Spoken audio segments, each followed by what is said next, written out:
Magandang gabi po ang aking pagbati. Sa lahat ng naririto, nakatangi-tangi.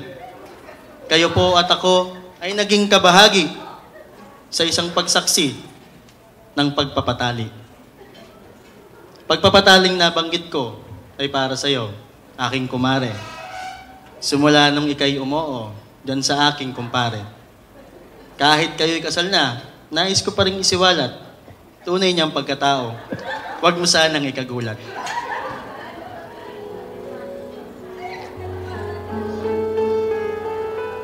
Akin pang naaalala po.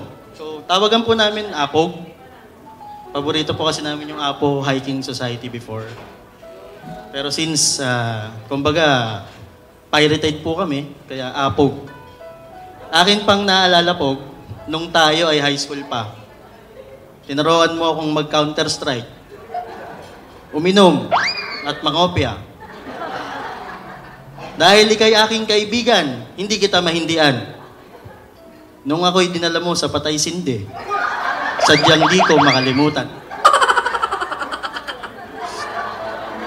Sabi ko sa'yo, bawing-bawi yung pagnunompresa niya sa'yo eh. At dumating nga ang panahong tayo dalawa ay college na. Sa Our Lady of Fatima ka napunta. Sa pamantasan sa Valenzuela naman ako dinala. Kahit tayong dalawa'y magkalayo, koneksyon natin ay hindi naglaho. At sa tuwing tayong dalawa'y magkikita, ngiti at saya ay hindi may kukumpara. Hanggang sa ikaw nga po ay nang ibang bansa na.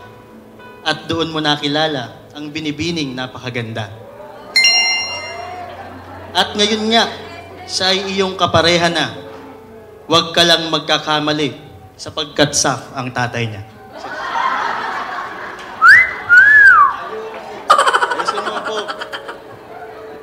Mga bisyo mo nga po, dapat mo nang tigilan. Alak, sugal, babae. Huwag mo nang subukan. Buhay na matuwid. Teka lang po, nakalimutan ko. Sabi ko po sa inyo, hindi ko kabisado.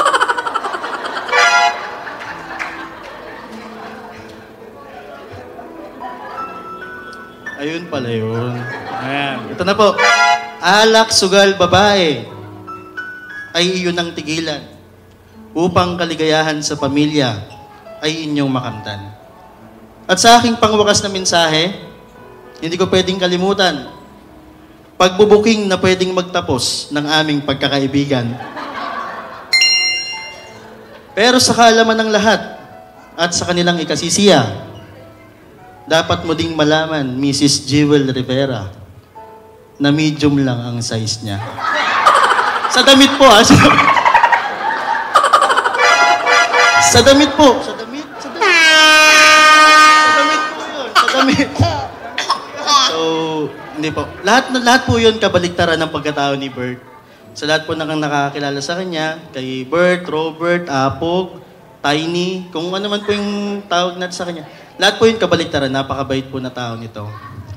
Kaya nga po, siya po yung sinamahan ko, maging best friend. Kasi, dati po, ako po yung gumagawa nun, pero nung nakilala ko po siya, nagbago po. So, napakaswerte mo, Pog, kay Jewel. And Jewel, Jewel, good luck. Pog, congratulations. So, let's all have a toast po for this wonderful newlywed.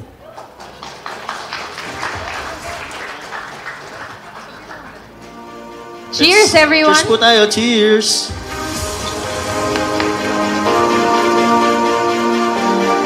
Thank you so much to the maid of honor and the best man.